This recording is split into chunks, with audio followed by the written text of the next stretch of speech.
መክብብ መጽሐፈ መክብብ ምዕራፍ 11 ቁጥር 5 ብቻ ነው ማነበው። በጌታ በኢየሱስ ክርስቶስ ስም አነበዋለሁ። የጌታ ቃል እንደዚህ ይላል። የነፋስን መንገድ እንደማታውቅ ሕይወት ወይም መንፈስ በእናት ማፀን ውስጥ ወደሚገኘው አካል እንዴት እንደሚገባ እንደማታውቅ ሁሉ ሁሉን ሰሪ የሆነውን የእግዚአብሔርን ሥራ ማስተዋል አትችልም። ጌታ የተባረከ ይሁን። የመክብብ ምዕራፍ 11 ቁጥር 5 ላይ ያለ የጌታ ቃል ክፍል ነው አስቀድመን ያነበብነው። በጣም የተለመደ አይነት የመጽሐፍ ቅዱስ ክፍል ይመስለኛል። ብዙ ጊዜ የምታነሱት ሊሆን ይችላል ብዬ አስባለሁ። ከእግዚአብሔር ሥራ ጋር ከማይመረመረው ከእግዚአብሔር ሥራ ጋር በተያያዘ እግዚአብሔር በሰዎች ሕይወት ላይ ከሚያደርገው በጣም አንሰርቸብል የሆነ ሊመረመር ከማይችል ከእግዚአብሔር ጥልቅ ዕውቀት ከሚነሳ ከማዳን ሥራው ጋር ብዙ ጊዜ ተያይዞ ይሄ ቃል ይነሳል። ከዛም አልፎ ደግሞ በግል ሕይወታችን ፐርሰናሊ ደግሞ በግል ሕይወታችን ላይ እግዚአብሔር ከሚያደርጋቸው ነገሮችም ጋር አያይዘን ብዙ ጊዜ እንደምናነሳው አስባለሁ። ይሄ መጽሐፍ እንግዲህ ጸሐፊው በእርግጥ ስሙን እከሌ ነኝ ብሎ ባይጽፍም በዚህ መጽሐፍ ላይ ጸሐፊው እከሌ ነኝ ብሎ ባይጽፍም በአይሁዳውያንና በቤተ ክርስቲያን መካከል ከጥንትም ጀምሮ ካህን እስከተደረገበት ከዛ ጊዜ ጀምሮ እስከ ዛሬ ድረስ ማን እንደጻፈው በጣም ግልጽ ነው አይደል? ይህንን መጽሐፍ ጨምሮ የምሳሌን መጽሐፍን ጨምሮ መኃልይን ደግሞ ጨምሮ ሶስቱን መጽሐፎች የመጽሐፍን ዕድል መንፈስ ቅዱስ የሰጠው ንጉሥ ሰለሞን ነው። የንጉሥ ዳዊት ልጅ የነበረው ታላቁ ንጉሥ ሰለሞን ነው ይህንን መጽሐፍ የጻፈውና ራሱን ሰባኪው ብሎ ነው የሚያቀርበው። ሰባኪው ብሎ ነው ራሱን የሚያስተዋውቀው። እዛ ምዕራፍ 1 ቁጥር 1 አካባቢ ሄዳችሁ ስታነቡ ሰባኪው እንዲህ ይላል ብሎ ነው የሚጀምረው። በመሰረቱ መክብብ የሚለው ቃል ራሱ ትርጉሙ ሰባኪው ማለት ነው። ባይዘው ሰባኪው ማለት ነው። በመሰረቱ መጽሐፍ ቅዱሳችን ላይ ያሉ የብሉይ ኪዳን መጽሐፍቶች በተለይ ስማቸውን የሚያገኙት መጽሐፉ ላይ ካለ ከመጀመሪያ ቃል ልክ እንደነ ዘፍጥረት እንደነ ዘጸአት አይነቶቹ የመጽሐፉ የመጀመሪያ መግቢያ ነው ብዙ ጊዜ የመጽሐፎች ስም ተደርጎ የሚቀመጠው እና ሰባኪው ማለት ራሱ መክብብ ማለት ሲተረጎም ሰባኪው ማለት ነው። እና ሰባኪው ራሱ ሰባኪው ብሎ ያቀርበዋል። በእርግጥ ይሄ ሰውዬ ራሱ ሰባኪ ነኝ ማለቱ አገልጋይነቱን በጣም ሰርቫንትነቱን የሚያመለክት ቃል መሆኑ ነው እንጂ ሰውየው በጣም የተከበረ በዓለም ዙሪያ ሁሉ እጅግ በጣም የተከበረ ታላቅ ንጉሥ ነው። እግዚአብሔር ከአባቱ ጀምሮ ደግሞ በእርሱ በኩል የቀጠለው በጣም ታላቅ የንግስና ታሪክ ያለው ሰው ነው። ንጉሥ ሰለሞን በሁላችን ዘንድ በጣም የታወቀ ሰው ነውና ይህንን መጽሐፍ እንግዲህ እርግጠኛ ቀኑ በእርግጥ በውል ባይታወቅም 1000 ዓመት ዓለም ገደማ አካባቢ እንደጻፈው ይታሰባል እና መኃልይን በወጣትነቱ እንደጻፈው ይታመናል። ከዛ ደግሞ ጎልመስ ሲል ምሳሌን ጽፎታል። በኋላ ላይ በጣም ብዙ ነገሮችን ካየ እድሜውም ወደ ማገባደጃው ከደረሰ በጣም ማቹር ካረገ በጣም ትልልቅ ነገሮችን ኢንተርቴን ካረገ በኋላ በገንዘብ ደረጃ በጣም በሰለሞን ዘመን ወርቅ መቁጠር አይቻልም ነበር። ታውቃላችሁ፣ ወርቅ እንደ ድንጋይ ነበር፣ መቁጠር አይቻልም። ገንዘብ በውል አይታወቅም ነበር። ለሀብቱ ወሰን አልነበረውም ሰውየው። በስልጣን ረገድም ከሆነ ደግሞ ስርወ መንግስቱ በጣም ታላቅ ነበር። በእርግጥ ሰለሞን የነበረው መንግስት በጣም ትልቅ ከመሆኑ የተነሳ የነበረውን መንግስት ለማጽናት ብሎ የሄዳቸው አንዳንድ ዘመኑን ያሳጠሩበት መንገዶች አሉ። ረጅም ዘመን ለልጆቹ ለልጅ ልጆቹ ሁሉ ከሮብዓም በኋላም እንዲቀጥል ማድረግ ቢችልም ግን በጣም እድሜውን እንዲቆርጥበት ያደረገ መንግስቱ በጣም ግዙፍ ስለነበር ያንን ማጽናት ፈለገ። እግዚአብሔር የሰጠው ነገር አልበቃ ብሎት አካባቢው ላይ ያሉትን ሁሉ መግዛት ፈልጎ እንደምታውቁት አካባቢው ካሉ ነገስታት ልጆች ጋር ሁሉ ይጋባ ነበር ይላል መጽሐፍና እየሄደ ሰለሞን ማንም እምቢ አይለው እጅግ ጥበበኛ ነው ይላል። ደግሞ አይ ቲንክ የዳዊት ልጅ ነው። ዳዊት እንደምታውቁት ነው መጽሐፍ ቅዱስ ስለ ሰለሞን ባይነገር ስለ ዳዊት ግን በጣም መልኩ ያማረ ነበር ይላል ዳዊትን። ስለዚህ ሰለሞን የዳዊት ልጅ ነው። እዛ ሰውነት ቁመና እዛ ምናምን ጥበብ ተጨምሮ እዛ ቁመና ላይ ንግስና ተጨምሮ እግዚአብሔር ሞገስ ተጨምሮ እየሄደ የንጉስ ልጆች ነበር የሚያገባው ይላል እና እሱንም አይ ቲንክ እንግዲህ ቆጥረውለታል ስንት እንዳገባ በቁጥር ተጽፏል እና ወደ እንግዲህ አጠቃላይ 1000 ደርሰዋል። አጠቃላይ ነው እናንተን ብዬ አልከፍልም። አሁን ይሄን ለመክፈልም ጥሩ አይደለም። 1000 ደርሷል። በጣም እዛ ደረጃ ደርሷል። መንግስቱን ለማጽናት ነው እና በአካባቢው ያሉ ነገስታቶች መጥተው ተዋግተው መንግስቱን እንዳይወድቅበት ከመፍራት የተነሳ እና በእድሜው ማብቂያ እንደዛ አይነት ነገር ውስጥ ሁሉ ገብቶ ነበር። ግን እሱን ሁሉ ካየ በኋላ በሰለሞን ዘመን በሰለሞን እድሜ እግዚአብሔር በሰጠው ጥበብ ሰለሞን ያልነካው የምድር ጠርዝ የለም። ሁሉንም ነገር ካየ በኋላ ሁሉንም ነገር በእጁ ጨብጦ ከንቱ ነው አለ እና ያልደረሰበት ነገር የለምና ምዕራፍ 1 ላይ ስታነቡ ቁጥር 1 ጀምሮ ሰባኪው እንዲህ ይላል ብሎ ነው የሚጀምረው። ሰባኪው እንዲህ ይላል ብሎ አሁን ሁሉም ሰው ይጓጓል። መኃልየን የጻፈው ሰለሞን ይሄን የጻፈው እንደገና ምሳሌ መጽሐፍን የጻፈው ሰው ነው የጻፈው። በጣም ጥበበኛ ነው፣ ታላቅ ሰው ነው፣ ብዙ ነገር ሊነግረን ነው ብለው ማንበብ ሲጀምሩ ሰባኪው እንዲህ ይላል ከንቱ ከንቱ ከንቱ የከንቱም ከንቱ ነው። 5 ከንቱ እንዴት ሰው ይጽፋል? ሁሉንም ነገር አይቶት ከንቱ ነው ብቻ አይደለም ያለው። ገንዘብን ፈለግኩ አለ፣ አገኘሁት አለ። ጥበብን አለ ፈለግኳት አለ። የምድር መሰረት ድረስ ወርጄን የፈለግኳት አለ። የምድር መሰረት እንዴት እንደወረደ አላውቅም። በቀይ እንቁ መካከል ፈለግኳት፣ በደመና መካከልም ፈለግኳት ይላል። በየትኛውም ቦታ ፈለግኩ ይላል። ምንም ነገር ፈልጌ አላጣውም አለ። ሁሉንም ነገር በእጄ ጨበጥኩት አለና 5 ጊዜ ከንቱ ነው አለ። በመክብብ መጽሐፍ ላይ ያለውን ሐሳብ ሰመራይዝ ማድረግ የምትፈልጉ ከሆነ ሰው አላው እንደኔ በእርጅናው ሳይሆን በጉብዝና ወራት ፈጣሪውን ያስባል። በጉብዝና ወራት እኔ ጉብዝናዬን የጨረስኩት እንደነዚህ አይነት ነገሮችን ሰርች በማድረግ ነው። ስለዚህ ጉብዝናን እንዳትጨርስ እኔ ሄጄልሃለሁ። እኔ ጉብዝናዬን በሙሉ በዚህ ሄጄ ያላገኘ ሰው ቢጽፍ ለማግኘት እንታገላለን። ያገኘን የጻፈው ሞክሮ ሚስ ያረግ አይደለም። ታርጌት ፉል የሆነ ሰው ነው የጻፈው። በንግስና ወደር የለውም፣ በሀብት ወደር የለውም፣ በዝና ወደር የለውም። በምድር ላይ የሰለሞንን ጥበብ ያስናቀ ጥበብ ኢየሱስ ጋር ብቻ ነው የተገኘው። ባይዘዌ ሰለሞንን ከመስመር ያወጣ ጥበበኛ ኤቨር የለም። ኤቨር ኢየሱስ ጥበበኛ አይደለም፣ ጥበብ ነው ራሱ። ለዛ ነው ሰለሞንን ከመስመር ያወጣው። ኢየሱስ ራሱ ዊዝደም ነው፣ ዋይዝ አይደለም።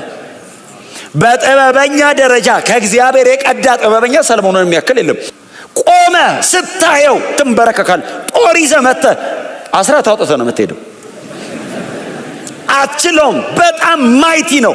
ይህንን የሰጠው እግዚአብሔር ነው። ባይዘዌ ታግሎ አይደለም ያመጣው።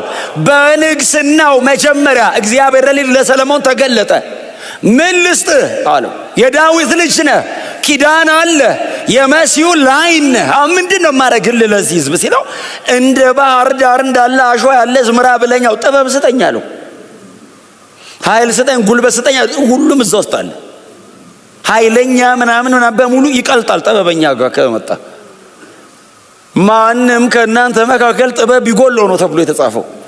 ኃይልማ አቬለብል ነው፣ ቀርቧል። ኃይልን የምትጠቀመው በጥበብ ነው። እውቀት ልትጠቀጠቅ ትችላለህ። እውቀቱን ግን አዛምደ መኖሪያ ብቃቷ ጥበብ ነች። ሰውየው ጥበበኛ ነው። እግዚአብሔር በጥበብ ይሙላችሁ። በእውነት በኃይልም በጽድቅም በጸጋም ይሙላችሁ። እና ይሄ ጥበበኛ ምሳሌ መጽሐፍ ላይ ያልዳሰሰው ሶሻል ላይፍ የለም። ሰው መሬት ላይ ከሰው ጋር ጎን ለጎን ቁጭ ሲል ምን እንደሚወራው ሁሉ ጽፏል። ባይዘዌ ሰነፍን አሁን እንደ ሰለሞን የሚያቅሰዋል። ሰነፍ ባይዘው ያለው መጽሐፍ ምሳሌ ውስጥ ነው። እናንተ ዝም ብላችሁ ሌላ መጽሐፍ አታንብቡ።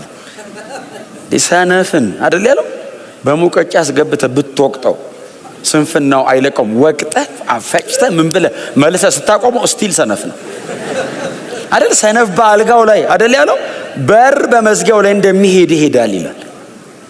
አልጋው ላይ ሲሄድ ይውል እንደ በጣም እኮ ያላየው እግዚአብሔር ያላሳየው አይኑን ከፍቶለት ያላየው ነገር ግን በሙሉ ከፀሐይ በታች እያለ ነው የሚጽፈው። ከፀሐይ በላይ ያለ ማለት ነው። ክብር ለእግዚአብሔር ይሁን። እና ይሄ ሰው ምዕራፍ 11 ላይ ደረሰ እየጻፈ። ምዕራፍ የመጨረሻው መጽሐፍ ነው የሰውየው፣ የመጨረሻዎቹ ምዕራፎች ናቸው። ከዚህ በኋላ ምዕራፍ 12 ነው። 12 ምዕራፍ አካባቢ ነው አይደል ያለው? 12 ምዕራፍ አካባቢ ነው ያለው። እና የመጨረሻው ቁጥሮች ላይ ሲደርስ በጣም ሀምብል ሆነ። እኛንም ባይዘው ሀምብል ያደርገናል። ይህንን ሁሉ ነገር ማወቅ የቻለ ሰው ምሳሌ 6ን እናንተ አንብቡት እሺ፣ ጊዜ ስታገኙ። ስለ ጥበብ ኦልሞስት ክራይስትን ነው የጻፈው። ጥበብ ብሎ ጥበብን ያስቀመጠበት የጥበብን ቁመና ሲያስቀምጣት ክራይስትን ነው ባይዘው ፍንትው አድርጎ የጻፈው። አንደርስታንድ አድርጎታል። ይህንን ሁሉ ነገር ያየ ሰው ሃምብል ይሆናል። ምን እንደሚለው ቁጥር 11:5 የንፋስን መንገድ እንደማታውቅ። አሁን ሰለሞን ምንም የማያውቀው ነገር አለ? ሁሉንም ነገር ያውቃል። ሰው ብዙ ነገር አጥንቶ የንፋስን መንገድ ሁሉ መርምሯል። የንፋስን መንገድ ሲመረምር በትክክል በእርግጥ ቃሉ የሚለው ዊንድ ብቻ አይደለም፣ ስፒሪት ነው የሚለው። ነፋስ የሚለው ንፋስ ብቻ ሳይሆን መንፈስም ነው የሚለው። የመንፈስን መንገድ እንደማታውቅ የሚሉ ድምጽ አለ። ሮዋ የሚለው ቃል ስለሆነ አንዳንድ ትርጉሞች ላይ ነፋስ፣ አንዳንድ ትርጉሞች ላይ መንፈስ የሚል ቃል ይጠቀማል። ይሄንኑ ቃል ባይዘው ኢየሱስ ተጠቅሞታል። በኋላ አነሳዋለሁ። ዮሐንስ ወንጌል ላይ ተጠቅሞታል ኢየሱስ ራሱ። የንፋስን መንገድ እንደማታውቅ ሁሉ ይላል። ይሄ ከኔ የተሰወረ ነው አለ። ይሄ ከሰው ልጆች የተሰወረ ነው። በየትኛውም ዘመን ሰው ንፋስ ወዴት እንደሚነፍስ ያየዋል እንጂ መንገዱን አያውቀው። ከየት እንደመጣ ወዴት እንደሚሄድ ሰው አያውቅም። በዊንድ ቬን በሉት፣ በተለያየ መንገድ በሉት፣ አቅጣጫ እንደዚህ ያደረገ ይሞክረዋል እንጂ ከየት እንደመጣ አያውቅም። በመጣበት ሞመንት ወዴት ሊሄድ እንዳሰበ ብቻ ይጠቁመዋል። ወደዛ ሄዶ ይታጠፋ አያውቅም። ሰለሞን ያለ የንፋስን መንገድ አታውቅም። የንፋስ መንገድ አይመረመርም። የንፋስን መንገድ እንደማታውቅ ሁሉ አለና ሃምብል ሆነ። ይሄን አውቄያለሁ፣ እዚህ ጋር ደርሻለሁ፣ ይሄንንም ነክቼዋለሁ፣ እዚህ ጋር ስትሆን እሱንም ነክቼዋለሁ፣ ከሱ ማለፌ እንትን አግኝቻለሁ ያለ ሰው የነፋስን መንገድ አላውቅም። አንተም የነፋስን መንገድ አታውቅም። ሰለሞን የነፋስን መንገድ እንደማላውቅ አይደለም እንደማታውቅ ነው የሚለው። ከዚህም በኋላ ማንም ሰው ቢመረምር ይሄንን ሊያገኘው አይችልም። የነፋስን መንገድ እንደማታውቅ ሁሉ ቀጥሎ ምንድን የሚለው ሕይወት ወይንም መንፈስ የቀድሞ ትርጉም ምንድን ነው የሚለው? አጥንት ከአጥንት በእናት ሆድ ውስጥ እንዴት እንዲዋደድ እንደማታውቅ ነው የሚለው።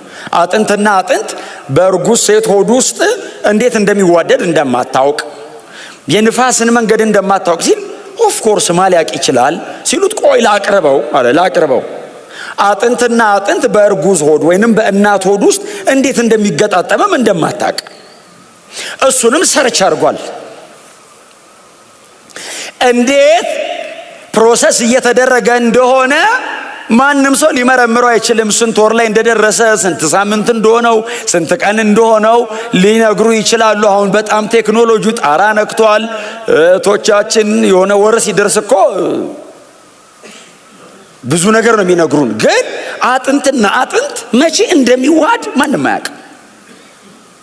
አጥንትና አጥንቱን እግዚአብሔር መቼ በእናት ሆድ ውስጥ እንደሚገጠም እንደማታውቅ አዲሱ መደበኛ ትርጉም ደግሞ በጣም ቆንጆ አድርጎ ነው የሚያስቀምጠው። መገጣጠም ብቻ ሳይሆን የተገጣጠመው ነገር ላይ እግዚአብሔር እንዴት ሕይወት እንደሚዘራበት አታውቅም። መገጣጠሙ ላይ ብትደርስ መንፈስ ወይንም ሕይወት እግዚአብሔር እንዴት እንደሚሰራበት አንተ ደጅ ያለውም ውስጧ የሚሰራው እናትም አያውቁም። ይህ ሚስጥር ነው። ክብር ለእግዚአብሔር ይሁን። ነፋስንና በርዝን አያይዞ ጽፏል ሰለሞን። ነፋስንና በርዝን አያይዞ ኢየሱስ ተናግሯል። አሁን ሰለሞን ጥበብ እያወራ ነው። የእግዚአብሔርን ረቂቅነት እያወራ ነው። የእግዚአብሔርን ሁሉን ቻይነት እያወራ ነው። እግዚአብሔር ቢዮንድ ሜዥር ነው፣ መለካት ከሚቻለው በላይ ነው። አሁን እኔ አላቅም፣ እግዚአብሔር ግን ለነፋሳው መንገድ ያበጃል። እኔ አላቅም መንገዱ ነው፣ እግዚአብሔር ግን መንገድ ያበጃል። ሌን ያወጣለታል ለነፋስ። ነፋስ እንደፈለገ አይነፍስም፣ እግዚአብሔር ባሰመረለት ነው የሚነፍሰው። እግዚአብሔርን ሁሉ ያውቃል። እኔ ፕሮሰስ ተደርጎ አልቆ የተወለደ ልጅ ነው ማቅፈው። እግዚአብሔር ግን አጥንትና አጥንትን መገጣጠም። የተገጣጠመ ሮቦት አይደለም እኮ እናት የምትወልደው፣ ህይወት ያለው ነገር ነው የሚወለደው። ህይወት መቼ እንደሚሰጠው አይታወቅም። ሐኪምም የሚነግር ህይወት አለው ነው የሚለው እንጂ መች ተሰጠው አያውቅም። እግዚአብሔር ህይወትና መንፈስን በእርጉዝ ሆድ ውስጥ በሚገጣጠም አካል ላይ እንዴት እንደሚያደርግ ማንም አያውቅም። አሁን አስባችሁ ታውቃላችሁ? በቃ እርጉዝ ነኝ፣ አዎ ተመስገን፣ እንላለን። ልጁ ይፈራገጣል ሆድ ውስጥ፣ እጁን እንደዚህ እግሩን እንደዚህ። እኛ ምንድነው የምናስበው? ተወልዶ ማቀፍ። ህይወት ሰጪ ነው እግዚአብሔር። ህይወት መንፈስ እዛ ውስጥ ያለ ልጅ ላይ መቼ እንዴት እንደሚያደርገው አታውቅም። የሰለሞንን አድማጮች ዝም ብላችሁ አስቧቸው፣ እኛን አስቡ። ትክክል ነው ይላሉ። የነፋስ መንገድ አናቅም። በእርጉዞ ውስጥ ልጅ እንዴት እንደሚገጣጠም አናቅም። ተገጣጥሞ ህይወት እንዴት እንደሚዘራበት ምንም ኖሃው የለንም። አስገራሚ ነህ። በጣም ቲንከር፣ በጣም አሳቢ ነህ። ክሪቲካል ነው ጭንቅላት ሰለሞን ብላችሁ ልታደንቁ ስትሉ ለነገራችሁ የፈለኩት አሁን እዛ ድረስ መርምር ያለው ሳይሆን ሁሉን የሚችል አምላክ አሜሪካ ለወለድ አሁን እናንተ ኮምፕሬንድ ልታደርጉት የማትችሉት ሁሉን ሰሪ የሆነውን የእግዚአብሔርን ስራ ማስተዋል አትችልም። ሰው በጣም ብዙ ጊዜ ትንሽ ያቅ የጨረሰ ይመስለዋል። በጣም ትንሽ ያቅ ከሆነ ነገር እስከሆነ ነገር ሲያቅ ያለቀ ይመስለዋል። በጣም ተግቶ ሲጸልይ፣ በጣም በዛ ያለ መጽሐፍ ሲያነብ ያለቀ ይመስለዋል። ሄዶ እግዚአብሔር የለም ሁሉ ይላል። ስለ ሁሉም ነገር መተንተን ይፈልጋል። ሁሉን ለማወቅ ትንሽ የቀረው የሚመስል ሰው፣ እማያውቀው ነገር የለም የተባለለት ሰውዬ ሁሉን የሚችል አምላክ የሚሰራውን ስራ ማወቅ አይደለም ማስተዋል አትችልም። እግዚአብሔር ሊገልጥልህ ካልወደደ በቀር፣ እግዚአብሔር ሊያሳይ ካልፈቀደ በቀር ልታውቅ አትችልም። የማንን? ሁሉን የሚችል አምላክ የሰራውን ሁሉ አይደለም፣ እግዚአብሔር የሰራውን አንድ ነገር ማስተዋል አትችልም። የሰራውን ሁሉም ማወቅ አይቻልም። የሚሰራውን አንድ ነገር እንኳን ሰው ማወቅ አይችልም። ሰለሞን እግዚአብሔርን ሲጠራው እንደዚህ ያለው ሁሉን የሚችል አምላክ። ክብር ለእግዚአብሔር ይሁን። ለዛ ነው የምንጸልየው፣ ለዛ ነው የምንበረከከው፣ ለዛ ነው አንችልም የምንለው፣ ለዛ ነው ሀምብል የምንሆነው። ፕራይድ ልባችን ላይ የማይገኝበት ምክንያት አንዱ ሁሉን የሚችል አምላክን ስራ መመርመር አልችልም እኔ እና ተንበርክኬ እማጸነዋለሁ። እግዚአብሔር ሆይ መንገድን አስተምረኝ፣ አደራረግን አሳየኝ። የእግዚአብሔር ባሪያ ሙሴ የለመነው እሱን ነው። አቤቱ እግዚአብሔር ሆይ አለው። አቤት አለው። በስሜ ጠርተኸኝ አለው። ሙሴ ብለህ መንገድን አስተምረኝ። ከግብፅ ምድር በባህርና በደመና ህዝበ እስራኤልን እንደዚህ አዝሎ ያወጣ ሙሴ 600,000 ህዝብ ከስር ባህር ከላይ ደመና አድርጎ እግዚአብሔር የመራበት ሙሴ፣ እግዚአብሔር በሲና ተራራ ላይ ፊት ለፊት የሚያዋራው ሙሴ ተንበርክኮ እንዲህ አለ፣ መንገድን አስተምረኝ። ሁሉን የሚችል አምላክ ስራ አይታወቅም። እግዚአብሔር እስከ ዛሬ እንዲህ አድርጓል፣ ከዚህ በኋላስ እለምነዋለሁ። ምንድነው ልትሰራ የፈለግከው? አያስፈቅደኝም። ሲሰራ ሉዓላዊ ነው፣ ሁሉን የሚችል ነው፣ ሶቨሪን ነው። እኔን እየጠየቀ አይሰራም። እንዳቅ የፈለገውን ብቻ ነው የሚነግረኝ፣ የቀረውን ሰርቶ ነው የሚነግረኝ። እስቲ አሜን በሉ። የእግዚአብሔር ስራ ምንድነው? ክሪኤሽን። የእግዚአብሔር ስራ ምንድነው? ሪዴምሽን። ምንድነው የእግዚአብሔር ስራ? መፍጠር። ምንድነው የእግዚአብሔር ስራ? ማዳን፣ መዋጀት። ይህንን ሰው መርምሮ ሊደርስበት አይችልም። ሁሉን የሚችል አምላክን ስራ ሰው ስጋ ለባሽ አይችልም ሊያቅ። ማስተዋል አትችልም። እግዚአብሔር እየሰራ አታስተውልም። እግዚአብሔር እያደረገ ሰው አያቅም። እግዚአብሔር ማዳን እያደረገ እኮ ሰው ያሾፋል፣ ይሳለቃል፣ ይሳደባል፣ ይራገማል።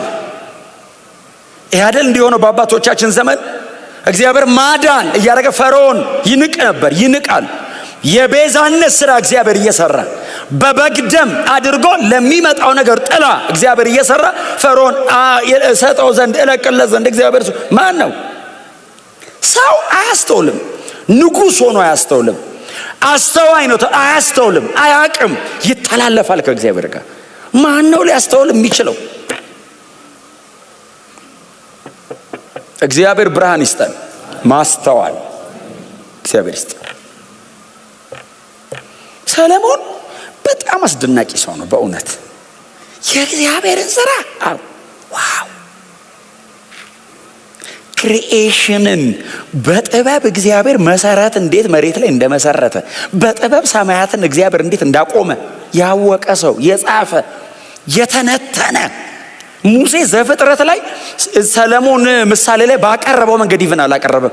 እንዴት አድርጎ የእግዚአብሔር ጥበብ እንደተገለጠ ፍጥረት ላይ የገባው ሰውዬ ሰው የእግዚአብሔርን ስራ ያስተውለው ማለት ይህንን ሁሉ በዚህ መጠን እግዚአብሔር ሪፊል ያደረገለት ሰው ወደኋላ ሄዶ ክሪኤሽንን አንደርስታንድ አድርጓል ሰለሞን። እስቲል እንደዚህ ይላል የእግዚአብሔርን ስራ። የትኛው እግዚአብሔር? ሁሉን የሚችል። ክብር ለእግዚአብሔር ይሁን። ጎናችሁ ያለው ሰው ማስተዋል ለምን በሉት፣ በደንብ ንገሩት። ማስተዋል ለምን።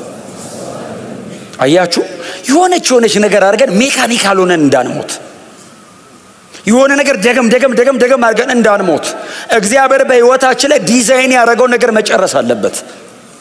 ሁሉን የሚችል አምላክ ነው ከኛ ጋር ፕሮግራም የጀመረው። ሁሉን የሚችል አምላክ ነው መስመሩ ላይ ያስገባል። ሁሉን የሚችል አምላክ ነው እኛን ለማዳን ፕሮግራም ያደረገው። ሚስ እንዳናረገው ቸርች ቁጭ ብሎ ሰው ሚስ ሊያደርግ ይችላል። እምፈልገው እንዲሆን እየጠበቅኩኝ ልጎዳ እችላለሁ። እምፈልገው ምንድን ነው ብዬ መለመን አለብኝ። የእግዚአብሔርን ፕሮግራም አውቀን የምንሰራበት ቦታ ነው። እቅዴን የማረግበት ቦታ አይደለም ቸርች። እስቲ አሜን በሉ። እንትን ፈልጌ ነበር አልፈለኩም ነበር አይደለም። ነው ምን ትፈልጋለህ? አሜን ነው። ይሄንን አድርግ ሲል ስታስተውል ሮጠ የጨበጥከው ነገር በሙሉ ከንቱ እንደሆነ ያኔ ነው የሚገባ። ለፍተ ጥረ ግረ ምን ብለህ ስምን ያደራጀበት ጉዳይ ምንም እንዳልሆነ የሚገባ እግዚአብሔር በአንተ ህይወት ላይ እየሰራ ያለው ነገር ሲገባ ብቻ ነው። ያኛው አለበለዚያ ይዞ ነው የሚሄደው። ሰለሞን ይዞት አልሄደም። ይዞት ሄዷል እኮ የተወሰነ ልቡን ጠልፎታል እኮ። በጣም ብዙ ውሳኔዎች እኮ አድርጎበታል እኮ ሰለሞን በዛ ምክንያት። ከጊዜ በኋላ ግን ገባው፣ እግዚአብሔርም አነቃው። ክብር ለእግዚአብሔር ይሁን። የእግዚአብሔርን ስራ የማዳኑን ስራ ሰው አያስተውልም። እግዚአብሔር በኖህ በኩል የማዳን ስራ ሲሰራ የገባው ማን ነው? ኖህ ብቻ። ዓለሙ በሙሉ አልገባው። ምን እየተከናወነ እንደሆነ ዓለሙ በሙሉ አልገባው። ሰውየው ብቻው መርከብ ይሰራል። አንተ ሰው 120 ዓመት አይገባውም። 1 ዓመት አይገባው። አሁን እኛ ገና 2ኛ ዓመታችን ሊመጣ ነው በእውነት እንዴ 198 እንግዲህ 118 ዓመት እኮ ይበልጡናል እኮ እነሱ እኮ 120 ዓመት ነው ሰውዬ የሰበከው። 120 ዓመት። እኔ 120 ዓመት መኖር ራሱ እኮ ከባድ ነው። አንድ ነገር እየሰበኩ መኖር ብቻ እኮ መኖር ከባድ ነው በጣም። 120 ዓመት የእግዚአብሔርን ማዳን ሰውዬው ሲሰብክ ማንም ሰው አላስተዋለም። ቀጥሎ ኖህ ዓለምን ኮነነ ለብቻው። ማማዳነ ኖህ እነ ማዳኑ ኖህ ከነ ማጋዳነ ኖህ። ዓለሙስ አላስተዋለም። ሰው አያስተውልም። ሌላ ብዙ ነገር እያስተዋለ የእግዚአብሔርን ስራ ሰው አያስተውልም። ክሪኤሽን ዋው ይላል። የመሬት አቀማመጧ፣ የፀሐይ አቀማመጧ፣ ፀሐይ አለመጥፋቷ፣ መሬት አለመቅለጧ፣ በረዶ አለመሆኗ፣ አለመቃጠላችን፣ ፍሪዛ ለማረጋችን በጣም ይገርመዋል። ሰው ሪዴምሽንን አያስተውልም። ቤዛነትን ሰው አያስተውልም። ስትነግረው ሞኝነት ነው ይላል። ትቀልዳለህ እንዴ ይላል። በዚህ ዘመን ይላል። በዚህ ዘመን ሰው እንዴት ቤዛነት ያወራል ይላል። ዓለም እንትን በደረሰች የእግዚአብሔር ስራ ነው። እንዴት ያስተውል ሰው? እንደዛ ሲል በዚህ እንዳፈርድበት ትክክል ነው። ናቹራል ማን ነው? እውነቱን ነው። ምንድነው ማድረግ ያለብህ? ግፈፍለት ብለህ ነው መጸለይ ያለብህ። ከድኖበት ነው። የማያምኑትን አይምሮ አሳውሯል። ቤዛነቱን እንዳያስተውሉ። ክብር ለእግዚአብሔር ይሁን። ሁሉን ሰሪ የሆነውን የእግዚአብሔርን የማዳን የመቤዠት ነፃ የማውጣት ስራ ሰው አያስተውልም። እግዚአብሔር ከዚህ ያድናል። ዮሐንስ ወንጌል ላይ እንሂድና ትዝ ይላችኋል ጌታችን መድኃኒታችን ኢየሱስ ክርስቶስ ከአንድ ሰውዬ ጋር አወራ። ሰውየው መጽሐፍ ሲናገር የአይሁድ አለቃ ነው ይለዋል። ቀጥሎ ደግሞ ፈሪሳዊ። እነዚህ ሁለት ፖዚሽኖች ማለት ሰውየው አንደኛ ባለስልጣን ነው፣ ቀጥሎ አዋቂ ነው። ፈሪሳዊ ነው ከተባለ አዋቂ ነው፣ የህግ መምህር ነው ማለት ነው። ፈሪሳዊ ነው። ከዛ ደግሞ ወደ ታች ደግሞ ቁጥሩ ዘለግ እያለ ሲወርድ ደግሞ አንተ የህግ መምህር ሆነ ሳለ ይለዋል ኢየሱስ። ስለዚህ ሰውየው ፈሪሳዊ ነው፣ የአይሁድ አለቃ ነው፣ የሕግ መምህር ነው። ከዚህ አይነት ሰው ጋር የተደረገ ስኮላስቲክ ዲያሎግ ነው። በቃ የስኮላር ወሬ ነው ያወሩት በዚህ እና ሰውየው ቀን እንዳይመጣ ሳያየኛል ብሎ ፈራ። ጥሩ ነው። አሁንም ለሌሊት የሚመጣ ሰው እኮ ጥሩ ነው። ሰው ያየኛል ብሎ ፈራና በምሽት ኢየሱስ ቁጭ ባለበት ደቀ መዛሙርቱም እንደሌሉ አጣርቶ ሰውየው የአይሁድ እንግዲህ አለቃ ነው። ቀጥሎ ደግሞ በጣም የተከበረ ሰው ስለሆነ ጠባቂ ኖሯል። እስቲ ሂዱና አጣሩልኝ ይሄን ሰው ያይቸው ልምጣ ሎ አይ ማንም አጠገቡ የለም ሲሉት ምን ሊላቸው እንደሚችል እንግዲህ አላቅም። ጠባቂዎቹን ኢየሱስ ጋር ሄዶ ነበር የሚል በሸንጎ ከተሰማ ከባድ ነው ለሱ። ቀስ ብሎ ሾልኮ መጣና ጌታ ኢየሱስ ክርስቶስን በጣም አስገራሚ በሆኑ ማዕረጎች ነው ኢየሱስን የጠራው። በእርግጥ ሰውየው እንደ ፈሪሳውያን ኢየሱስን ለማጥመድ ሳይሆን እውነቱን ነው። ዮሐንስ ወንጌል ምዕራፍ 3 ላይ በጣም አስገራሚ ሰው ነው። ኒቆዲሞስ ይባላል። ቁጥር 2 ላይ እንደዚህ ይላል፣ እግዚአብሔር ከእርሱ ጋር ከሆነ ሰው በቀር አለው። ምን ማለት ነው? እግዚአብሔር ካንተ ጋር ነው። ቀጥሎ ምንድን ነው የሚለው? አንተ የምታደርጋቸውን ተአምራዊ ምልክቶች ማንም ሊያደርግ አይችልም። እግዚአብሔር ካንተ ጋር ነው አለውና እያረክ ያለው ነገር ደግሞ ሆኖ ማያቅ ነው እና ወደፊትም ደግሞ የሚሆን አይነት አይደለም አለና ቀጥሎ ምንድን ነው የሚለው? ከእግዚአብሔር ዘንድ የመጣ መምህር መሆንህን አውቃለሁ አይደለም ያለው? እናውቃለን።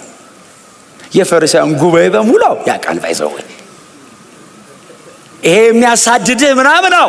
እግዚአብሔር ካንተ ጋር እንዳለ የምታደርጋቸው ተአምራት እግዚአብሔር አብሮት ያለ ሰው ካልሆነ በቀር ማንም እንደማያደርግ። ቀጥሎ ከእግዚአብሔር የተላክ መምህር እንደሆንከው እናውቃለን። እኔ በጨለማ ልምጣ እንጂ ጉባኤ ውስጥ የሚወራው ይሄ ነው። እስቲ አሜን በለዋ። መዘን አለው። መዘንን ትምህርትን ሕጉን እኛ አብራርተን ነው አንተ መተህ ስታብራራው መጽሐፍ እንደ ፈሪሳውያኖቻቸው አልነበረም አይደለም የሚለው፣ እንደ ባለስልጣን ነው የሚለው ይላል። እንደውም እኮ አንድ ማርቆስ ወንጌል ላይ ነው እንደዚህ ያሉ፣ ሰማይና ምድር ከተፈጠረ እንደዚህ ሰውዬ የተናገረ የለም አሉ። ሰምተውት እኮ ነው እንደዚህ በእንትን መሰለ። አሁን እኛ እኮ ይሄ ሙቀት እኮ ነው አስጨነቀን የምንለው። ድሮ እኮ ህዝቡ እኮ ታውቃለህ 35 እና 40 አካባቢ ሙቀት ላይ ሜዳ ላይ ነው የሚቀመጠው። ለዛም እንደኛ እንደዚህ ሸሚዝ እንዳይመስል የሚያደርጉት ቀሚስ ቀጥሎ ከላይ ደግሞ አለው። በዛ ወበቅ ውስጥ ሆነው ሰምተው እርስ በርስ እኮ ነው ያወሩት። እኔ አይ ቲንክ ማርቆስ ወይ ጴጥሮስ የጴጥሮስ ስብከት ስለሆነ የማርቆስ ትንታኔ ሰምቷል። ጴጥሮስ እንደዚህ ብሎ ሲሰማ ብዙ ጊዜ ሰዎች ምን ይሉኛል የሚለው እነሱን ነው። እሱ ከአባቱ ይሰማል፣ እነሱ ከሰው ይሰማሉ። እና እንደዚህ ብሎ ሲሰማ ሰማይና ምድር ከተፈጠረ እንደዚህ ሰውዬ ያወራ የለም። የሙሴ ደቀ መዛሙርት ነን የሚሉ እኮ ናቸው። ሙሴ ራሱ እንደዚህ ያቆም ሕጉን ራሱ የጻፈውን ሕግ ይሄ ሰውዬ እንዳብራራው ሙሴ ራሱ ያውቅ። ሰማይና ምድር ከተፈጠረ ማንም እንዲህ አውርቶ ያውቅ። ምን አይነት ነው ይላል ኢየሱስ ጌታ። ስለዚህ ፈሪሳውያን ጉባኤ ኦልሬዲ ይሄ ወሬ ያለ። ቀጥሎ ደግሞ ምልክቶች፣ ድንቆች፣ ተአምራት ምናምን አልፎ ያደርጋል እና የሚደረጉትን ደግሞ ሲያዩ ብሉይ ኪዳን ሆኖ ያውቅ። ብሉይ ኪዳን እኮ የሞተ ተነስቶ ያውቃል። አጋንንት ወጥቶ ያውቃል። ታውቃለች። አጋንንት ለመጀመሪያ ጊዜ ወጣው ኢየሱስ ነው። ይህንን አሉ እግዚአብሔር አብሮት ያለ ሰው ካልሆነ በቀር ማከማ ያወጣል። በቃ ይሄ ነው እናውቃለን። ቀጥሎ ደግሞ ዶክትሪን ሳውንድ ነው። ዶክትሪን ትምህርት ህይወት ይገኝበታል እና ስንሰማው እንለወጣለን። ስንሰማው የሚቀይረን ኃይል አለ። ከእግዚአብሔር የተላከ መምህር የእግዚአብሔር ኃይል አለ አብሮ እና እግዚአብሔር ካላከ በቀር ትራንስፎርሚንግ ፓወር አለው ኢየሱስ ትምህርት። ዝም ብለህ መረጃ ተቀብለህ የሚገርም ነው ብለህ አትሄድም። ግልብጥ ነው የሚያደርግህ። ባይዘው ኢየሱስ አስተምሮ ኒውትራል አትሆንም። ወይ ተቃዋሚ ነህ ወይ ደጋፊ ነህ። ጥግና ጥግ ነው የሚያስይዝህ። ብለርድ አታረግም። ግሬ አይደለም ኢየሱስ ጋር ወደዚህና ወደዚህ። ምክንያቱም ትዝ ይላችሁ ያ ስምዖን የሚሉ ሽማግሌ ኢየሱስ እንደዚህ ከፍ አድርጎ አይኖች ለሰውና የተዘጋጀው መዳን አይቷል ያለው ሰውዬ እንደዚህ ያለ ለብዙዎች መውደቅ ለብዙዎችም መነሳት ምክንያት ነው አለ። ወይ መውደቅ ነው ወይ መነሳት ነው፣ ዘመም ያለ የለም። እስቲ አሜን በለው። ሀፋ የለም እንደዚህ ብለህ የለም። ወይ ትወድቃለህ ወይ ቀጥ ብለህ ትቆማለህ። ወይ ይወድቃሉ አለ ወይ ይቆማሉ አለ። የሚለውም እንደሱ አይደል? ለብዙዎች የማሰናከያ አለት፣ ለሌሎቹስ የኮርነር ስቶን የማዕዘን ራስ ድንጋይ። ያው ድንጋይ ለኔ የማዕዘን ራስ ለሌላው መደናቀፊያ ነው። ሌላው እንቅፋት ብሎ ጦር ብሎ ሲሆን አላምንም ባከበሶ ብሎ ይደናቀፋል። የኛ አይነቱ ሞኝስ ከተሰቀለ ውጪ ምን አለ ብሎ ሰማይ። እስቲ አሜን በሉ። ዓለም በጥበብ ዋለ ታቅም አትችለው ነው የሚለው ሰለሞን እኮ ማን ያስተውላል አለ። ዓለም ጥበበኛ በሙሉ መጣ። እኔ በጣም ሞድ የመጽሐፍ ቅዱስ ክፍል አለ። ያው አንደኛ ቆሮንቶስ ጥበበኛ የት አለ ይላል ጳውሎስ። ቸርች ባይዘው አሁን እንደዚህ አባላት የሚቀጥለው ሳምንት ጉድ ፕሮግራም የለም ብሎ ጳውሎስ ምን ነው አሉት። አዎ ሌላ ሰው ነው መጋብዘዋል። ምን ልጋብዝ ነው? የዚህ ዓለም ጠቢብ፣ የዚህ ዓለም ሊቅ፣ የዚህ ዓለም አዋቂ፣ የዚህ ዓለም ፈላስፋ ጉባኤውን በሙሉ ሰበሰበ። የዚህ ዓለም ጠቢባን ሲል አቤት ጠቢብ ታውቃለህ፣ ድምፁ ቀስ ብሎ ክብሩን ጠብቆ አለባበሱ አቤት አሉ። ሊቃውንት ሲል አለን ይላል። ጠራና እንደዚህ ያነሳቸው አሉ። ዛሬ ኢየሱስን ዝቅ አርጎኛን ከፍ ሊያደርገን ነው ሲሉ እግዚአብሔር የዚህን ምድር ጥበብ አለ እሺ ሲሉት ከንቱ ከሰለሞን ነው ወሰዳት ይችል ከንቱ አላደረገ። ምን እያልክ ነው? አይ ቲንክ ጉባኤ በሁሉ እንጫጫል። ምን ማለት ነው ሲሉት የምድርን ጥበብ ያሳፍር ዘንድ የዚህን ዓለም ሞኝ ነገር ይልና ምንም የሚል ቃል አለ ባይዘ የዚህን ዓለም ምንም መረጥ።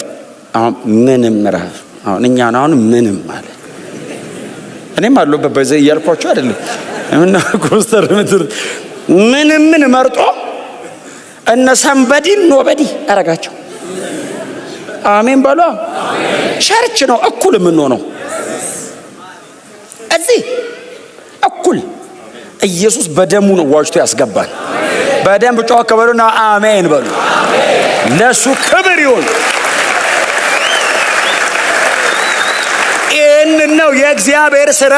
ሰው አስተውሎም እኛስ አስተውለን ነው አይደለም፣ ሪቪልድ ሆኖ ነው እግዚአብሔር ሲገልጠው ነው የገባን። ማን ይከተላል? እውነታቸውን ነው እኮ ባይከተሉ ለእኛስ ተገልጦ ነው፣ ብርሃን ነው።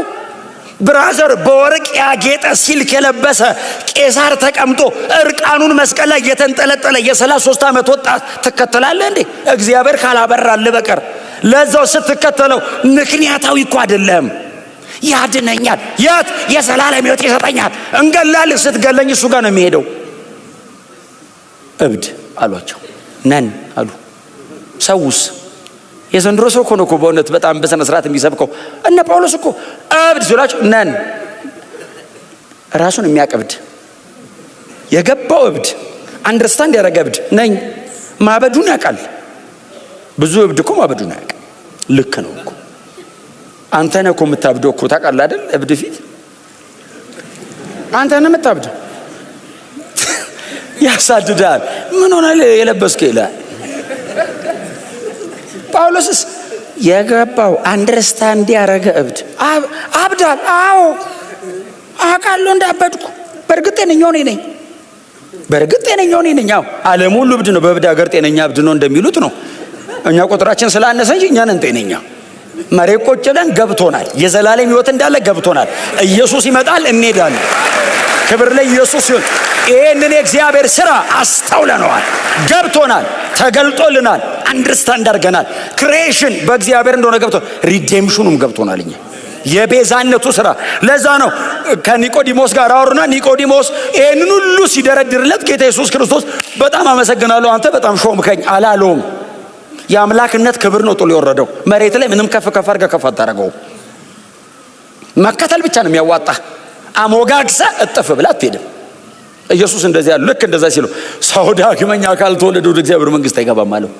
አንተ ከዚህ ወሬ መሃል አንተ ያለ ማንም የለም። ሰማይና ምድር ከተፈጠረ በብሉይ ኪዳንም ቢሆን በአዲስ ኪዳንም ቢሆን እንደዚህ አይነት ሰው አልመጣም ከእግዚአብሔር የተላከነ ምናምን ሲለው በጣም ነው የማመሰግነው ነገ እንቀጥላለን አትልም እንዴ?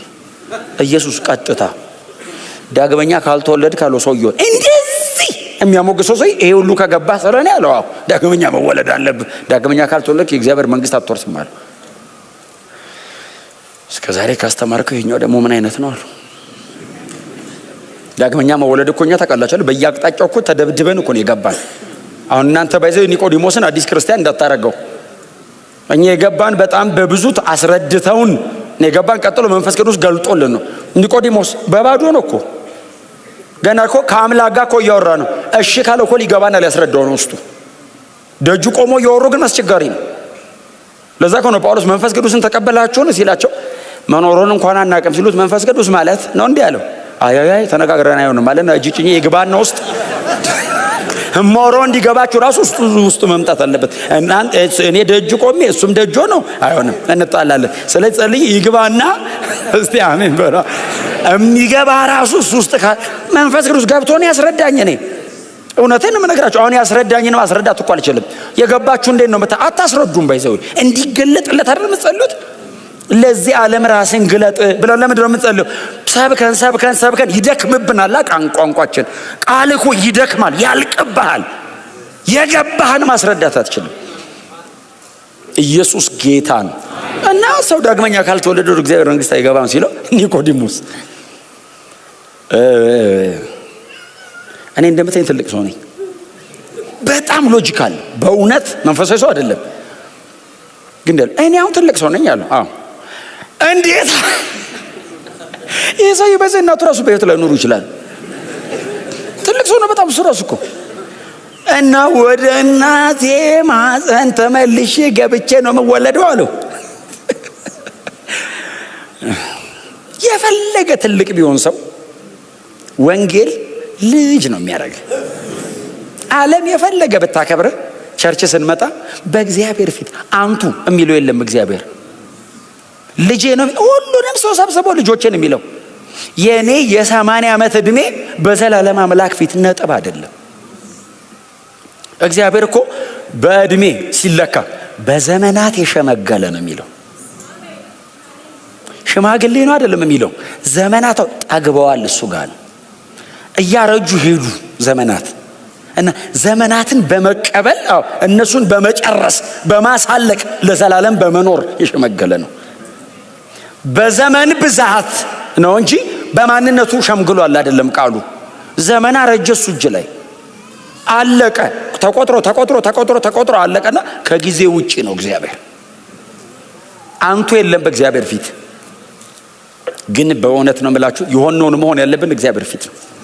አዩት ኒቆዲሞስን እንዴት አይነት ኢየሱስ ባይዘወይ እስከ መጨረሻ የረዳው ለዛ ነው። መጨረሻ ላይ መጥቷል ባይዘወይ ኢየሱስ በመስቀል የሞተ ቀን መጥቷል። ይሄ ይሄና የአርማትያሱ ዮሴፍ ናቸው የተጠቀሱት።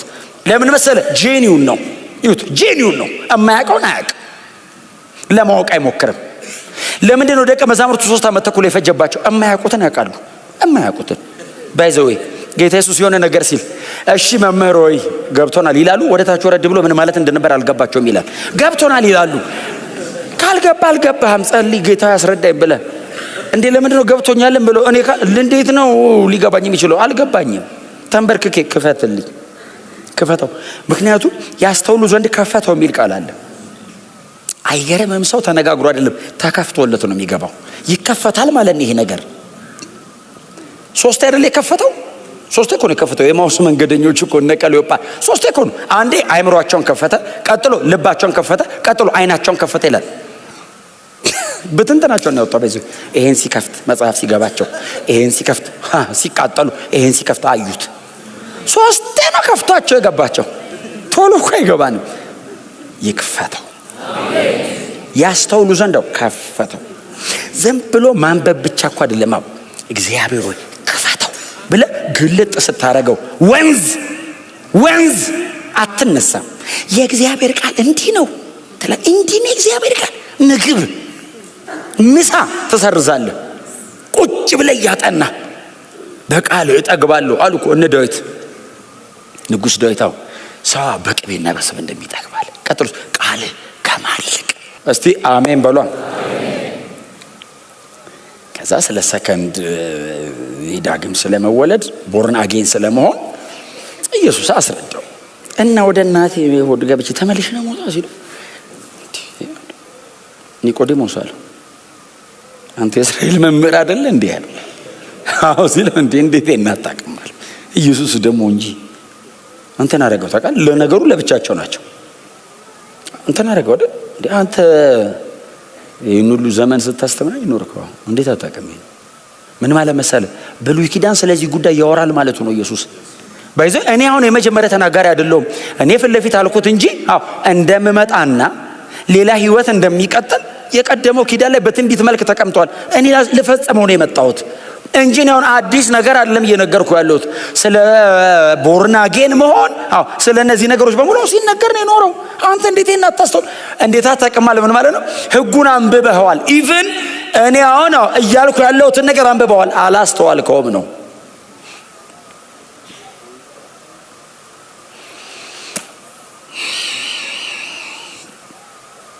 ከዛ ኢየሱስ እንደዚህ አይደለም ማንም ከውሃና ከመንፈስ ካልተወለደ በቀር የእግዚአብሔር መንግስት አይወርስም። እንደሱ አይደለ ያለው? ዳግመኛ መወለድ አለባችሁ አለ። አለብህ አይደለም ያለው። ባይዘው እናውቃለን ነው ያለው ኒቆዲሞስ። የፈሪሳውያን ጉባኤ ያ በጣም ይሄ ኢንተሌክቹዋልስ የሚባለው ኤሊት ግሩፕ አለ። ፈሪሳውያን ጉባኤ ዳግመኛ መወለድ አለባችሁ አለው። ሁላችሁም እነ ሐናን እነ ቀያፋን እነ እስክንድሮስን የሕጉ ሊቃውንት ሊቀ ካህናቱን ሁሉ ዳግመኛ ካልተወለዱ እነሱም አሉ ማንም ዳግመኛ ካልተወለዳችሁ የእግዚአብሔር መንግስት ከውሃና ከመንፈስ ካልተወለድከው አትወርስም። ሰውየው አይ ቲንክ ደንግጧል። ምክንያቱም ኢየሱስ እንደዚህ አለ ዳግመኛ መወለድ አለብህ ስላልኩ እንዴት ትደነቃለህ አለ። ደንግጧል ሲያወራ። እነሱንም ነው እንዴ አለው። አዎ እኔ ተደብቄ መጥቼ ኖ አለው። እነሱ ቢሆን አይገቡም አለው። ህግም በመጠበቃው በልፋት በጥረት በትጋት በስራ አይገባም አለው። ዳግመኛ መወለድ አለብህ አለው። በእግዚአብሔር የማዳን የቤዛነት ስራ ውስጥ መካተት አለብህ። በክርስቶስ ኢየሱስ የመስቀል ሞትና ትንሣኤ በኩል መቀላቀል አለብህ። አለበለዚያ አትገባም፣ አይቻልም። ዝግ ነው። ባይዘው እድል የለም። ይህን ምለው ዛሬ እዚህኛ መካከል አዲስ ስለሆኑ ሰዎች ብቻ አይደለም የምናገረው፣ ለኖር ነው የምነግራችሁ። ይህንን እውነት እንደ ፊርም ስታንድ መሆን አለበት። የማይነቃነቅ መሰረታችሁ መሆን አለበት። በክርስቶስ ኢየሱስ ጀምረ ነው በደግነታችን አንቀጥለው፣ በዛው ነው የምንቀጥለው። እነዚህ በሙሉ ፍሬና ውጤት ሆኖ ይቀጥላሉ እንጂ መዳኛ ለዘላለም በክርስቶስ ኢየሱስ አምኖ ዳግም በመወለድ ብቻ ነው። ከዚህ ውጭ ያለ ትምህርት በሙሉ የተረገመ ነው። ኢየሱስ ክርስቶስን ወደ ጎን አድርጎ ኢየሱስ ክርስቶስን ዞር አድርጎ እኔን መሃል ለሚያመጣኝ ነገር በሙሉ የተረገመ ነው። እኔ የምሰራው የምኖረው ኑሮ የምወጣበት የምገባበት አቋሜ በሙሉ የህይወቱ ውጤት ነው። በክርስቶስ በማመኔ ነው በጽድቅ የምኖረው። በክርስቶስ በማመኔ ነው የምጸልየው። በክርስቶስ አምኜ ዳግም በመወለዴ ነው በእግዚአብሔር ቤት ውስጥ ያለውን ነገር በሙሉ ማረገው። እነዛን ስላረኩኝ አልገባም፣ ስለገባው ነው ማረገው። ዳግመኛ መወለድ አለበት ሲለው ኒቆዲሞስ ማለት በጣም የሞራል ሰው በጣም የሞራል ሰው ነው። አይ ቲንክ አያጨስም፣ አይጠጣም፣ ላይሰክር ይችላል፣ ምንም ነገር ላያደርግ ይችላል። ዳግመኛ ካልተወለድክ አትገባም አለው። አንድ የሆነ ሰውዬ ትዝ ይላችኋል። ወጣት ነው ይለዋል። እንደውም ወጣት ሀብታም ነው የሚለው እንደዚህ ይላል። ኢየሱስን አየውና ወደደው። መጽሐፍ ቅዱስ ነው የሚለው። ኢየሱስ እንደዚህ አይቶት ወደደው። እንዴት ያለ ልጅ ነው! ከዛ ሰውየው በሰረገላ ላይ ነው ባይዘው፣ ኢየሱስስ በእግሩ ነው። እሱ የምድር ነገስታት ገዢ ነው። ይሄ ደግሞ አንድ ኖርማል ነዋሪ ነው። ሰረገላ ላይ ቁጭ ብሎ ይሄዳል። ኢየሱስ በእግሩ ይሄዳል። ህዝብ ከቦታል እና ኢየሱስን አይ ቲንክ ያውቀዋል። ቸር መምህር አለ፣ ወደ እግዚአብሔር መንግሥት ለመግባት ምን ላርግ? ጌታ ኢየሱስ ከሰረገላ ወረዳ አዋራኝ አላለው። ደስተኛ ነው በሰውየው እንደዛ መሆን። በሰውየው እንደዚህ በቃ እንዲህ በደንብ በእንትኑ በአመፅ እንዳላመጣው ስለሚያውቅ የሰውየውን ሰረገላ እንዲህ ተደግፎ ነው የሚወራው። መሬት ላይ በእግሩ እየሄደ እንደሆነ እኮ ሰውየው ቢያውቅ ኖርማል መምህር መስሎት ነው። የፍጥረት አስተማሪ እንደሆነ አያውቅም። ለፍጥረት ስርዓት የዘረጋው እሱ ነው። ለኔቸር ጨረቃና ፀሐይ በስርዓት የሚሄዱት እሱ ዘርግቶት ነው። አስተማሪነቱ ለዩኒቨርስ ሁሉ ነው። መላእክት ሁሉ ከሱ በሰሙት ነው የሚኖሩት። ቆሞ ግን ሊያስረዳው ነው ለሱ። ምን አይነት ትሁት ነው ኢየሱስ! ወደ እግዚአብሔር መንግሥት ለመግባት ምን ላርግ ብሎት ይሄዳል። ሰረገላውን እንትን እያሉለት ሞቆታል። ሰውየው እንደዚህ እያደረጉለት፣ ኢየሱስ ደግሞ እነ ጴጥሮስ አሉ ዙሪያው ላይ ይከተላሉ። እነ ጴጥሮስ ምን ሊለው ነው እያሉ አንዴ ሰውየውን አንዴ ኢየሱስና ወደ እግዚአብሔር መንግሥት ኢየሱስ አይቶት ወደደው። በእውነት ጌታ እንደው ወዶን እኮ ነው ወደደውና ወደ እግዚአብሔር መንግሥት ለመግባት አለው አትስረቅ፣ አትግደል እንደዚህ አለውና እነዚህን ፈጽም ሲለው ከልጅነቴ ጀምሬ ያደርገዋለሁ አለው። እውነቱን ነው ደግሞ ባይዘው አልዋሸም። ከልጅነቴ ሲለው ኢየሱስም እውነቱን እንደሆነ አወቅ። ከዛስ ሲያዩ ሰረገላው በጣም ያምራል። ጋሻ ጀግሮ ብዙ ነው። ከፊትም ከኋላም በጣም ብዙ እንትን አለው። ያለህን በሙሉ እንደዚህ ያለህን በሙሉ ሽጥና ለድሆች አካፍለ ተከተለኝ ብሎ ሰረገላውን ለቀቀው። ኢየሱስ መንገዱን ሲሄድ ኢየሱስ መንገዱን ሄደ ነው የሚለው ቀጥሎ ቃሉ። ከዛ ሰውየው እየከበደው ተለየው። መጽሐፍ እንደሱ ነው የሚለው። ተለየው አይደለም የሚለው እየከበደው ማድረግ ፈልጓል፣ ግን ልቡን ያዘበት። ሲለየው ጌታ ኢየሱስ አላስጨነቀውም። የሆነ የወሰነ ቀን እንዲመጣ ክፍቱን ነው የተወለት። ከዛ ኢየሱስ ሲሄድ እነ ጴጥሮስ ሲያዩት ኢየሱስ ዝም ብሎ ነው የሚሄደው። መምህር እኔ እንደው ወዳቸው እነሱ ቀድመው ጠይቀውልን ነው እኛ ማን ጠይቀው እንጂ ጴጥሮስ ባይኖር የጸሎት ርዕሳችን በሙሉ የጴጥሮስ ጥያቄ ነው። ጴጥሮስ ቀድሞ ቶሎ ጠይቆ ነው እኛ በሰላም እኮ የምንጸልየው። ደግሞ መንፈስ ቅዱስ አልተሞላም ገና እያሰላ ነው የሚከተለው። እንትን ትቼለታለሁ እንትና ምን ሊያረጋት ነው ባይዘ እንትን አውጥቶ ነው የሚከተለው። እንትን አውጥቶ እንትን ትቼለሁ እንትን ትቼለሁ እንደዚህ ፋይል ከኋላ እንደዚህ ከኪሱ ይዞ ነው የሚሰሩና ቆይ አለው እንትንም አንተ ባቆጥር ከየት ታመጣዋለህ? ይሄን ሁሉ የዘረዘረው ነገር በዛ ይሄን ሁሉ ተታን ተከተል። ምንድነው መጨረሻችን? እንደው ጌታ ይባርከው። ኢየሱስ መጨረሻችንን ለጴጥሮስ ነው የነገረው። ምንድነው መጨረሻችን ሲለው ጌታ ኢየሱስ ዞረና ቆሞ ስለኔና ስለ ወንጌል እስቲ አሜን በሏ። ሁለት አደረገው። ስለኔና ቀጥሎ ስለ ወንጌል ትምህርቱ ነው። እኔ ያለው እንደ ዶክትሪን ካፌ የሚወጣ ነው። እንደ ፐርሰን እኔ ነኝ ያለ ትምህርቱ ወንጌል ነው። እኔ ስለኔና ስለ ወንጌል ብሎ ይሄንን የተወ በምድር 100 እጥፍ ከመከራ ጋር በሰማይ የዘላለምን ሕይወት የማይቀበል ከእናንተ መሃል እስቲ አሜን በሏ። ጥያቄ ነው የጠየቀው። ማን ነው ከእናንተ መሃል የማይቀበል? ስለኔ ብሎ የተወ ምን ማለት ነው ታውቃለህ? ትቀበላላችሁ አይደለም ትርጉሙ እኮ ስለኔ ነው ወይ የተዋችሁት ነው። አዎ ስላንተ ነው ካሉት እንግዲያው እኔ መሬት ላይ ብቻ እንዳይመስል በዘላለም ነው የምከፍልህ። እስቲ አሜን በሏ። አሁን የትቶኝ ሄዶ ሰውዬ እስከ ኖረና እስከ ሞተ ጊዜ ድረስ ብቻ እሱንም ከቆየለት የሚጠቀመው እኔ ስከፍል ከሞት በሻገር ዘላለማው ሕይወት ትቀበላለህ። ስለኔ ብለህ ይሄን ትተህ የምመልስልህ በሕይወት ነው። አንተ ገንዘብ ትተህለት ሕይወት ሲሰጥህ የሆነ ነገር ጥለህለት የተውከውን አይደለም የሚመልስልህ። እሱንም አለ 100 እጥፍ አለ። 100 እጥፍ ማለት 100 እጥፍ አይደለም፣ ሳቲስፋክሽን ነው። እምሰጥህ ነገር በእርካታ ካንተ ጋር ይኖራል። በደስታ ትኖርበታለህ። ማመስገኛ አትጸጸትበትም ነው። እሰጥሃለሁ አለ። ስሰጥህ ግን ደስ ብሎ ለዛ እኮ ነው ምን በለውና ምን ለብሰን ካለን ይበቃናል ይላሉ። ታውቃለህ? የሚበሉትና የሚለብሱት ይሄ ካለን በቃ እርካታ ነው። ይሄ ባይዘው ያለኝ ይበቃኛልን ተምሬያለሁ። ወንጌልን ያስተማረው ሰውየው አይበቃኝም ብሎ አይደል ፒኤችዲ ሲደረድር የኖረው ጳውሎስ አይበቃኝም ብሎ አይደል ሲከተ የኖረው። ከዛስ ወንጌል ሲገባው በቃኝ ምንና ምን እምበላና ምን ለብሰው ካለኝ ኢየሱስ እንደለ 100 እጥፍ ነው መሰጠት። ጥልቅልቅ አረጋለሁ አለው። ቀጥሎ የዘላለም ሕይወት ኢየሱስ ክርስቶስ ጌታ የለም ከዚህ ውጭ። ከዛ ኒቆዲሞስ በተወሰነ መንገድ አንደርስታንድ አደረገው። ጌታ ኢየሱስ እንደዚህ አለው፣ አንተ ዳግም እንድትወለድ የእግዚአብሔር ልጆች የመሆን መብት ለመስጠት ሙሴ በምድረ በዳ እባብን እንደሰቀለ የሰው ልጅ በእንጨት ላይ ሊሰቀል ይገባዋል። አንተ ቦርናጌን እንድታረጋው ሙሴ ዓላማ ላይ እባብ ሲሰቀል ትዝ ይልሃል? ሕዝበ እስራኤል በመርዝ ተነድፎ በእባብ መርዝ እየተገላበጠ ሲሰቃይ እግዚአብሔር መጥቶ ሙሴን የነሐስ እባብ ስራ አለው። የነሐስ እባብ ሰርቶ ከፍ አድርገው በዓላማ ላይ ስቀለው አለው። እንዲህ ከፍ አድርጎ ሲሰቅለው ሙሴ በጣም ስብከት ጀመረ።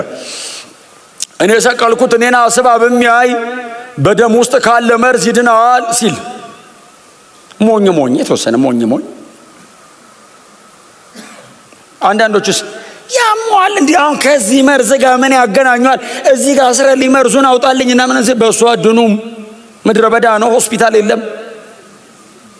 እና የተሰቀለው እባብና ዳን በእባብ ነው የተነደፍከው። እንግዲያው መርዙ እንዲወጣል የተሰቀለ እባብ ኃጢአት ነው አይደል? እንደዚህ ያደረገን እግዚአብሔር ኃጢአት የሌለበትን ልጁን ስለኛ ኃጢአት አረገው። ማዳኛ መንገዱ ያ ነው አለው ለኒቆዲሞስ። በዚህ የምታምን ከሆነ የነገርኩን ዳግም መወለድ የእግዚአብሔር ልጅ የመሆን መብት እሰጥሃለሁ አለው። አይ ቲንክ ኒቆዲሞስ አመነ። ዳግም መወለድ እንዴት ነው የሚሆነው ሲለው የሰው ልጅ በመስቀል ላይ ተሰቅሎ እሱ ሲሞት አንተ ትወለዳለህ። እሱ ሲያምጥ አንተን ይወልድሃል። የዘላለም ሕይወት የሚገኘው እኔ መስቀል ላይ ሞቼ ነው። ይህ የእግዚአብሔር ሥራ ነው። ይሄ ነው የእግዚአብሔር ሥራ። እግዚአብሔር ሌላ ሥራ አለው? ብዙ ሥራ የለውም። ሥራውን በሙሉ ጨርሶ እግዚአብሔር አርፏል። የቀረው ምን ነበር? የማዳን ሥራ። እሱንስ ሰርቶ ጨረሰ። ድጋሚ ተፈጸመ አለ። አንተ ይህንን እመን፣ አንተ በዚህ ጽና፣ አንተ በዚህ በሕይወት ኑር። ይሄን የእግዚአብሔር ሥራ።